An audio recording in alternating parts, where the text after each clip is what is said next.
Hi, I'm Brooke Candy, and you're listening to Main Pod Girl. Hell yeah, you are.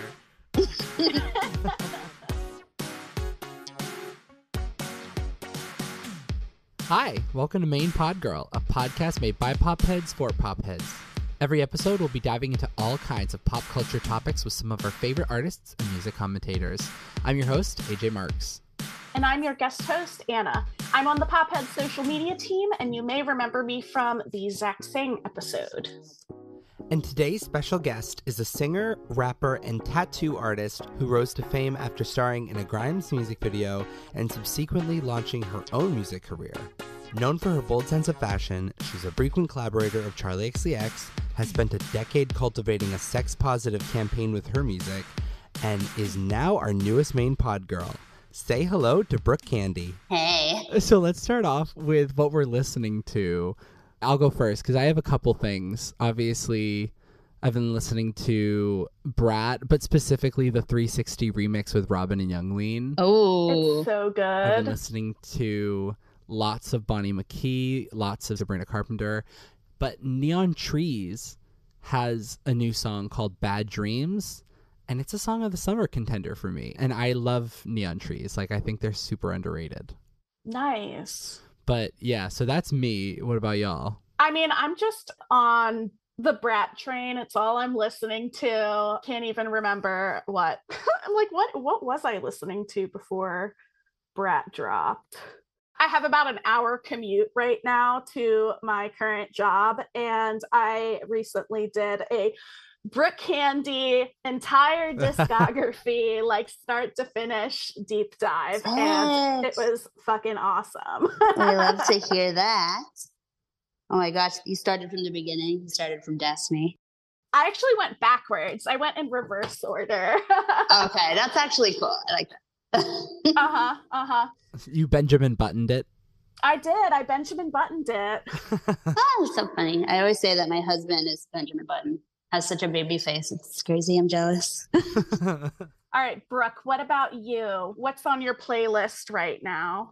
Obviously, the classic Madonna. I feel I listen to Madonna every day. I've listened to Madonna every day for the past 10 years. What is your favorite Madonna single? Ray of Light. Yes, it's such a good one. Or Erotica is hot as well. But Ray of Light was just cool because it was such a change for her. Yes. I tried to do Erotica once at a amateur lip sync drag night.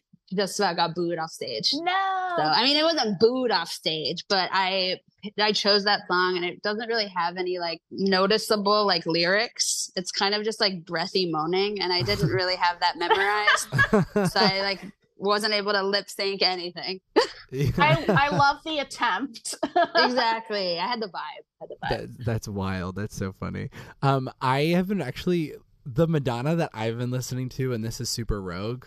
The Madonna I've been listening to recently is MDNA. Oh, that's such a good one. I love that era. I've been listening to Girl Gone Wild and Give Me All Your Lovin', the LMFAO remix. Oh no. It's cursed, but I love it. I really do. It's cursed. Remembering that LMFAO was at Madonna's Super Bowl performance, I'm like, what a wild time to be alive. Of all of the people. And CeeLo Green. You know? Yeah. And CeeLo. Who? Why? What? Was he dressed as a priest, I want to say? Yes, I think so. Yeah, that was bizarre. She's bizarre, but I love her for that. She was like, let's do Of the Times thing. And she did do an Of the Times thing because it was very much could not have been done the next year. 100%. She's just a master at figuring out what is the most current loved genre or person, and then attaching herself to that. Yeah. It's pop music at its core, really. Also, just discovered this band called Sextile. Do you know them? Like textile, but sex. Sextile. Oh, I was thinking you were saying Sex Kyle. That's my husband's name, but hey. No, Sextile. Wild. And they're a techno DJ duo. And I'm really loving them. I feel they're so cool, and their visuals are so cool. And then, of course, I love Courtney Love as well. I love Hole. So I feel that's in every single playlist that I make. I always throw a whole song in.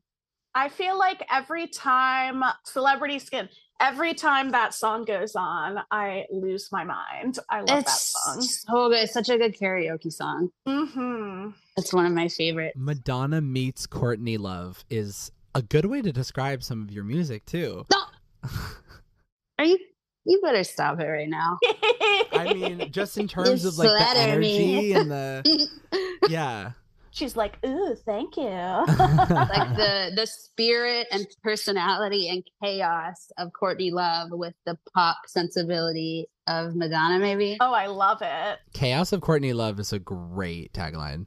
I've met her before, Courtney Love, and it was like so freaking cool. She's one of my idols. I just feel like I love to see a woman so true in the spotlight and in a space where they have a big platform that are like completely unhinged. I just like women that are like on the precipice of like being totally insane. And I feel it's like really relatable. Like the Fiona Apple, like this world is bullshit. Yes. I think more women relate to that than they relate to the perfection. Like Madonna is too perfect. She is the pinnacle of that. But I think Courtney Love, is literally the opposite. I feel the majority of women relate to the Courtney Love archetype. Totally. You can relate to the Courtney Love and you can aspire to the Madonna and you can find yourself somewhere in the middle. Like I am a full believer in like, we definitely need all of the different aspects of like everyone has a place in this world kind of thing. Totally. Yeah, the middle ground is really the gray area is where we all need to strive to exist, I think. Let's talk about your new song, Pills. There's a lot of discussion around short songs right now. And personally, I love a micropop, but was there any hesitation to make Pills less than 2 minutes long? 100%. Really? Yes. I had the thought more so after it was out and I was hearing from people, angry citizens. And I was like, oh no, I mean, it is kind of like when you're listening to it, it feels well-rounded. It feels like it's a solid song. And it's like, it's just a little bit too short, I guess. I think I'm trying to figure out how to land in like the 3-minute zone. So I think anything longer than that, people might lose interest with like TikTok brain. Yeah, I mean, I naturally write songs that are maybe 10 seconds, 15 seconds under 3 minutes, like, or like 2 seconds over 3 minutes. You know what I mean? Like it's always right around there, not on purpose, but that's just naturally where I write. And it has a bridge, it has everything. So it's like, if a song just naturally is short, I don't think that's like a bad thing. No. If you had written a song that was like this 4-minute song and you were like, oh, well, because of TikTok, I have to make it 2 minutes. Like that's one thing. But like, if it's just your art and like, and also I personally think if you play Pills and then Safe Word, it flows so well into the next song. Oh my God, slay. I love that. I think I listened to those two songs for the first time together because I was really backed up on new music, and I didn't realize, because I wasn't looking at my phone, I didn't realize that it was a different song until I was like, wait, hold on, this is a different vibe. And I was like, wait, oh my God, I love it. So yeah, I think that works in its favor too, is it kind of leads into Safe Word pretty well. Well, thank you. They are sisters, aren't they? Yeah. They cut from the same cloth. They're just about partying and being a little bit nasty and mindless. You're the cloth. Yes, I am the cloth. I have to be honest, I didn't know that Pills was less than 2 minutes long until you just said that, AJ. Sometimes you just don't notice. Yeah, it's the right length. Thank you. I'll say if the only negative comment on the song is that it's too short, like then that's a win. Literally. I think so. I'm happier with that, than anything else. That's a great way to think about it. I was jokingly saying to AJ that I imagine that your house is just like an Indiana Jones style archive of like lyric notebooks. Because wow, that's cool. I like that. How do you write your lyrics? How do you have this like never-ending stream of clever and hard-hitting bars? How do you do it? How do I do it? Tell us all your secrets. So I actually don't have any written notebooks. I'll just keep lists in my phone, but just like keywords, phrases I'll come up with. And I feel like I do work in groups as well. I work with other writers often, or I'll write with a producer, but I feel it's best, just for me at least, when I can collaborate in like a group setting, because I feel you just get so much more like diversity in like melodies. And so I love doing it with other people, and I think that they derive a lot of inspiration mainly from like my internet presence. I think the songs like almost kind of write themselves. But I will say this, is that I feel I get pigeonholed more often than not as being like a sex crazed psychopath, and so like every song always starts in that space, and I'm like, oh, you guys, I think we can like jet over here. We don't always have to, you know, be the voice of the sluts, although I'm happy to be. But you know, someone has to. Someone has to. But I will say, like, once in a while, it's nice to write like a love song or be like a little fairy in the studio, you know. But yeah, I think the inspiration is just, it's like an energy and an air around me that just follows me like a trail of sparkles. Being a complex human being is so difficult to project out into the entire world and have the entire world automatically know that. As an artist, you have to like take one part of yourself that you really enjoy and kind of make that a character and kind of blow that up into a big part of yourself. It's a persona. Yeah, like the voice of the sluts can totally be that like little part of you that's like becomes a big part of your music. But it's nice to also kind of like, as time goes on and as you make more art, be able to be like, all right, let's tap into new things. Like, let's take new things and blow those up. And totally.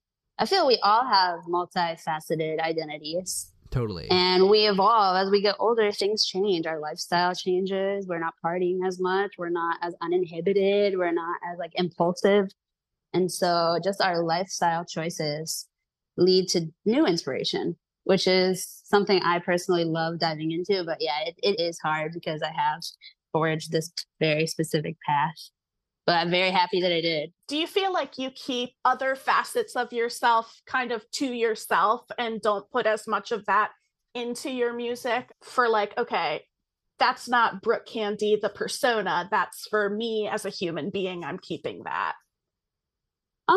I do, but I don't know if it's like as much of a choice for my own personal well-being to do that. Like, I actually want to branch out, and I feel like I am like vocal about it in like sessions and stuff. But I feel like for instance, like my visual art and my like social media persona, I feel like anytime I don't like post something that relates to this like character that's been like created, people like hate it. And so it's like ruined that for me, where now I kind of am just a little bit afraid, I guess. But like, I feel I am, to the best of my ability, I'm vocal about wanting to explore other things, but I think the public might not want to see it. When I was tattooing, they were not having it. They were like, please quit doing this. I was like, but it brings me so much peace and serenity and joy. They're like, no, stop. We want the chaos. We want the sickness. Like, I'm like, damn it, I can't be sick forever, you know? Yeah. I need to be mentally well. It reminds me of, we were just recording a Miley Cyrus timeline episode, and there was like a quote of Miley when she was like, yeah, before Bangers and before Party in the USA and stuff like that, like, people only cared about Hannah Montana. They didn't care about Miley. Like, it would be the same person, but you would just take off a wig and suddenly people would be like, oh, illusion shattered. But she like kept at it and like really kind of pushed the Miley stuff, and now people are way more obsessed with Miley Cyrus. So I think, I don't know, I feel like there might be a time in every artist's life where you have to kind of like push through what people expect, and then that could be a total second life for that artist project. Totally. And I feel it's so hard also because like I'm not old by any means, but I do feel like I'm in a different stage of life, and I am older. And so like the thought of having to basically start from scratch in so many ways is like very hard to grasp because it's so much work. And I'm like, damn, well, I just did that for a decade. And now if I really wanted to like transform the visuals and the music and do something completely different, like how many years would that take? And like, I'm like, do I have it in me just physically? I wake up in the morning and my bones like crack. I'm like, I'm like a creaky freaking floorboard. Like anytime I just move my arm 1 inch too far to, you know, in the wrong direction, it's like, and it's dark sided. I mean, no one said reinvention was easy, Exactly. but Madonna's done it over and over and over, and I think That's we can all take a page true. out of her book. You know what? As I was saying that, literally as I was saying it, I was thinking, but you know what? Actually, Madonna, every album would reinvent herself. But how many years between albums would she work on it? Like, I think she released an album every 5 years, sometimes True, longer. yeah. That's a long time, but yeah, it's enough time to truly cultivate a new identity. But it's takes perseverance and determination, so much hard work. And I'm like, well, I don't know if I have it, but I think it's in there somewhere. So time will tell. It's like bodybuilding, kind of. Have you seen this movie with Kristen Stewart? No, what wait, is that? what? Which movie? Love Lies Bleeding. I won't tell you too much, but it's about a bodybuilder. Kristen Stewart is in a relationship with this female bodybuilder. Mm-hmm. And lots of chaos ensues, but it's so good. It was shot beautifully. Like the cinematography was absolutely stunning, and it was just so cool to see a bodybuilder as like a main character. I don't know if that's ever been a thing, and she's so stunning and was such a great actress. So I loved it. Oh my God. When did that come out? This year. Oh, that's this year. Wow. Yeah. Hell yeah. So let's break this up with a little game, actually. This is a rather new game. I'd like to test out just how on the pulse you are with niche pop culture moments. Okay. So I combined a list of very real and goofy headlines posted to Popheads and mixed them in with some very fake and goofy headlines from Fake Showbiz News and The Onion. Oh. Okay, so your job is to tell me if you think the headline is real or fake. So get your detective hat on and let's begin. Okay. So, first headline, could be real, could be fake. Hilary Duff admits that she struggles with her son's homework. Quote, I stopped going to real school in 3rd grade. I think that's real. That is real. She's got it. That's too weird to make up. But honestly, I feel like that's like the reality for a lot of parents, Yeah. like in today's day and age, because they do math way different now. Yeah. Totally. I think she probably started acting in Lizzie McGuire in like the 3rd grade, right? She was kind probably. Yeah. was like not a teenager yet. The next one is Cher Lloyd says, big thank you to all of those who've reached out to confirm that her brrr noise did indeed sound like a helicopter. No. You're correct. That's correct. That is fake. I would love for her to do it, though. I think we are owed a thank you. I agree with that. We provided so much validation, and for what? All right, next headline. Dakota Johnson hoping she doesn't get any Madam Web questions at the Madam Web press event. I think it's true. It's false. Oh. But probably true, but it wasn't a real Probably true. headline. That sounds like something that she might say. So. The next one is Justin Bieber challenges Tom Cruise to a UFC fight. Quote, Tom, if you don't take this fight, you will never live it down. No. That is true. What? That is true. I don't remember this happening. What? Oh my God. I mean, I would absolutely pay to see that fight. Me too. Me too. I think everyone would. He's never going to live it down. Well, the true question is, who do you think would win in that fight? Oh, no. Probably Justin Bieber. What? He's got the youth on his side. I was going to say Tom Cruise is older now. How old is he? He's like at least... Tom Cruise in Rock of Ages could beat Justin Bieber. Tom Cruise in the most recent Top Gun. I feel, he spent so many years like training to be like a superhero and an action star. He's got it. Like his muscle memory's got it. I have another headline for you. The Wiggles make history by topping Australia's top 100 songs of 2021. That it is true. Yep. With a Tame Impala cover. I read that headline. I remember it. Yeah. Well, that's what this is a test of. If I read my celebrity gossip. Your celebrity gossip being the Wiggles. Take That star Gary Barlow claims, quote, while Dua Lipa may be quite attractive, you have to remember she smokes, so kissing her would not be a pleasant experience. Oh my God. Wait, who said this? Gary Barlow of Take That. Like the British NSYNC. I think maybe that's true. It's false. Your detector's all over the place today. Next headline. Doja Cat throws a vape into the crowd on her way to accept her first Grammy Award. That's true. That is It is true. true. That did happen. I remember that. done. Well, I remember that because I watched the video of it happening. Yeah. And then after she threw it and she got up there, she said something like, "I just took the biggest piss of my life," or something like that. Yeah. That's like She's insane. burned in my memory. Okay, so last one. Meghan Trainor releases bizarre and super horny press release. Quote, "Whether you're planning on smashing Bay's junk to smithereens or making out with a pint of fish food, you need some fresh Valentine's Day bops to get you in the mood. You know you want it, and you can freaking get it, bitch." No, that can't be true. This is very true, and it only gets worse the more you read it. Oh my god. I had to shorten the actual quote. It's all true. Smashing Bay's junk to smithereens. Like, sounds like it hurts. Oh, man. All right. So I have another game for you, and this one's a little bit more about you. So in this game, we'll be exploring the dictionary of Brooke. Brooke, I'm going to give you several words that need pages in your dictionary, and you're going to have to tell me what they mean to you personally. So just your own personal definition. Are you ready to define history? I think so. Yeah, okay. So the first word is Tumblr core. What does this word mean to you? Nostalgic.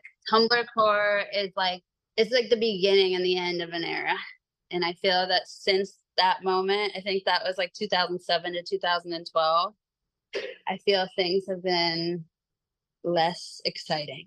But I feel Tumblr was like a magical space, and it was like the Wild West. And at the time, so many cool musicians and artists were making art and showcasing it there. So it was truly like a beautiful space that I miss dearly. I miss that time. It was so fun. It was wild. I think a lot of people are missing Tumblr.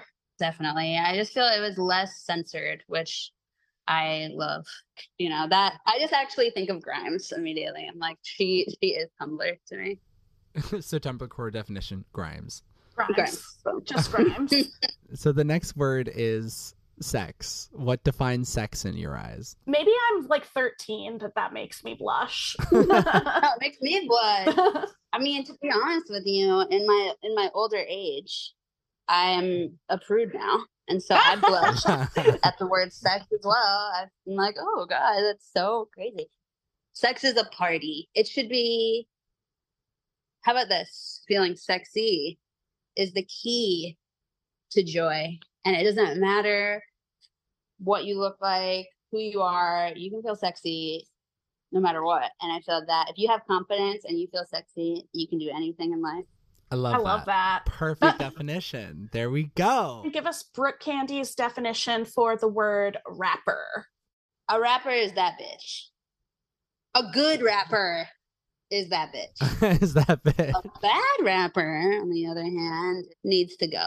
Gotta go. Yeah. When you're like writing music, are you like listening to other rappers, or do you just like not listen to anyone else so you can stay in your zone? I think a little combination of both. Mm-hmm. I mean, I'm a big fan of Lil' Kim. Yeah. I love Lil' Kim. She inspired like my earlier music in like 2012 a lot more than she does now. But I forever will think that she is the queen of rap. My personal opinion. She is that bitch. She's really that bitch. Yeah, nowadays I try to not cloud my inspiration too much. I just want to stay in my zone. But I even like recently I've been listening to, this can come off a little narcissistic, or I don't want to come off too egotistical, but I'm listening to like old me because I want to like reflect that. I want to get back into that character. And so I'm like not living that character like I once was when I was like method acting that, but I feel now I'm trying to channel it more. I think every artist deserves to have their own relationship with their own music. It's a fraught one. I think it's something that like there'll be years where I'll never listen to a song that I've made, but then I'll go on little spurts where I'm like, I want to listen to every song I've ever made. Yeah, because I feel that as well. You know what I mean? And I feel like having a healthy relationship with your own music, just because everyone else gets to have sometimes healthier relationships with your past music than you get to have. So like being able to tap into that, I think that should be celebrated, and like that's healing, you know? For sure. I think I have a couple songs in my Rolodex that are very polarizing. So I've gone through periods of like fiercely hating them because I've been so embarrassed that I did it in the first place because I had changed so much as a person. But I'm at a point now. Well, Death Me is one of those songs. And now I'm at a point where I feel it's come full circle. And I think that vibe is like almost like trending again, or is about to, just that like time, just that era. I'm like loving it again. Yeah. It's like a roller coaster, really. I saw a track list on the internet that was not, it wasn't like the official Candyland track list, but it said that there was a song called "Death Still Me." There is. Oh my god! Yeah. Oh my god! It's okay. It's coming out soon. It'll be out soon, but it's bomb. I channeled her. That character. It has like 30 songs listed. It's a little more than what we're working with, but it's not too far off. Oh. But I feel the Death Still Me. We channeled the original Death Me energy and voice and character, and we just revised it a little bit and tried to like update the production. But I think it's cool. Sounds really cool. I'm so excited. When I saw that title, I was like, please let this be on the album, and I can't wait to hear it. I was going to say, there are other titles that you wrote into this Google Doc. I'm looking at them right now. I did. I love these titles. Eat, Slay, Love, Big Clit Energy. Okay. I can confirm both of those are true. Both of those? Oh, slay. Eat, Slay, Love. Love that. Eat, Slay, Love. Now it's time for another round of Who You Gonna Call. So, okay. Brooke, we're going to put you in 3 hypothetical scenarios where you're going to have to end up calling one of 3 former collaborators to help you out. Oh, shit. Okay. This is amazing. I'm obsessed. Okay, let's do it. And a bonus points to you if you actually do call them on this podcast, I guess. Oh my gosh, no, I can't. I'll be too nervous. So the first one is you go on Judge Judy because you're in an argument with your neighbors and you need someone convincing to be your defense attorney. Who are you going to call? Cupcake, Ashniko, or Rico Nasty? Cupcake? She's going to take it from bars to the bar? Cupcake would get me out of a bind. Let's be real. I love that. She's going to save my ass. She's going to save my ass. You're playing dodgeball and you're choosing the next person to add to your team. And there's 3 people left. Those 3 people are Bree Runway, okay, Charlie XCX, or Angel Hayes. Who are you choosing? And it's just for it's like a sporty. Yeah, athletic purposes. For athletic purposes. You know, honestly, I feel Bree Runway maybe. I feel like she's got the choreo down. I feel she would be more coordinated, maybe. That's a really good way to put it. All right. The last one is you have 24 hours to make a new single from scratch. Okay. And it has to come out at the end of the 24 hours no matter what. Okay. Who do you book studio time with? Like, who wouldn't crack under the pressure? Is it Sega Bodega, Grimes, or Jack Antonoff? That's funny. These are funny, guys. Jack Antonoff. I mean, I just read something today about Sabrina Carpenter saying he works really fast and like makes music really fast. That's probably a really good pick. He's awesome.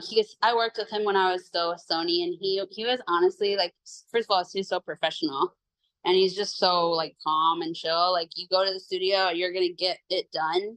Mm-hmm. I think Sega also would get it done too, but I feel in this stage in my career, I want to make bigger pop songs, and I think Sega's kind of like doing like the experimental thing still more. But I think Grimes, you'd get nothing done. Literally, do you remember that time that Azalea Banks was in her studio for 2 days, like locked in the studio? Oh my god, I forgot about that. She's not even showing up. So like, damn it. All right, Jack Antonoff it is. That's perfect. Anna, do you have any other questions before we go? I mean, I just want to know, like, what can you tell us about the upcoming album that we haven't asked yet? Like, what should we expect? Well, I can tell you that it's actually a 2-part album. And so, Oh. yeah, the first part will drop fairly soon, and then the second part will drop shortly thereafter. And I think it's a nice eclectic mix of sounds and inspirations that I think what I'm most excited about is to like be bringing that Daphne character back.